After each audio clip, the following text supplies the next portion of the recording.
Lənkəranda Novruz bayramı ərəfəsində bazarlarda bəzi ərzaq məhsullarının, xüsusilə də balığın qiymətində artım müşahidə olunur. Daha çox tələbat olan kütün balığının qiyməti isə alıcıların narazılığına səbəb olub. Satıcılar artımın səbəbini həm hava şəraiti, həm də bayramla bağlı yüksələn tələbatla izah edirlər. Bir neçə gündür Lənkəran şəhərinin böyük bazarında canlanma müşahidə olunur. Alıcılar daha çox balıq bazarına üst tuturlar. Adi günlərdə 1 kiloqramı 15 manata satılan yerli kütün balığı indi 40-45 manata, hətta daha yüksək qiymətə təklif olunur. Ən bahalısı 40 manata, 45 manatadır. Belə 20 manata var, 25 manata var. Nə ilə bahalı qalxması var?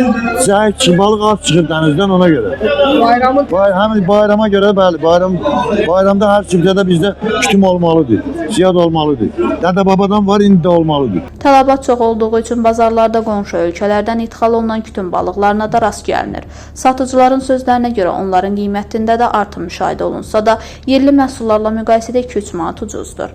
Kütün balıqlarının qiyməti qalxır, biz ziyad deyirik, sizdə kütün deyilir.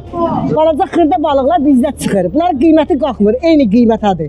Onlar o kənardan gətirirlər, neftçilərdən gəlir, misal İrandan gəlir, onların qiyməti bahadır. Bizdə hələ yerli balıq çıxmır. Yerli balıq haçan çıxsa, bizdə də ucuz olar.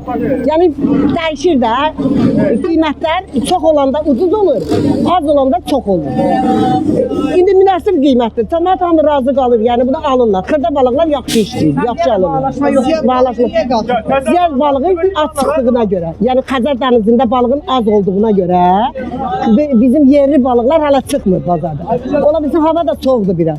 Ola bilsin ki, dağların qarı ərisin, şit su gəlsin dənizə, tökülsün, şit suya, ola bilsin, balıq kürü tökməyə gələndə çox olur.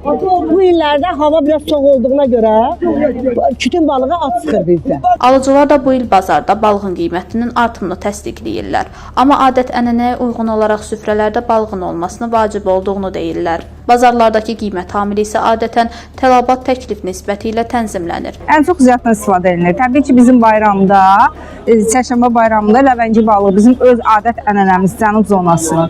Ona görə də ziyad balığa böyük tələbat var. O da baha olmayına baxmayaraq hamımız alırıq və süfrələrimizdə qoyuruq. Nə qədər qiymət artımı olur təxminən bayram öncəsi? Hardasa bir 10, 15 belə. Mütəxəssislər deyirlər ki, qiymət artımı qısa müddətli xarakter daşıyır. Havaların nisbətən isinməsi ilə bazara daxil olan balıqların həcminin artması qiymətlərin də stabilləşməsinə səbəb olacaq.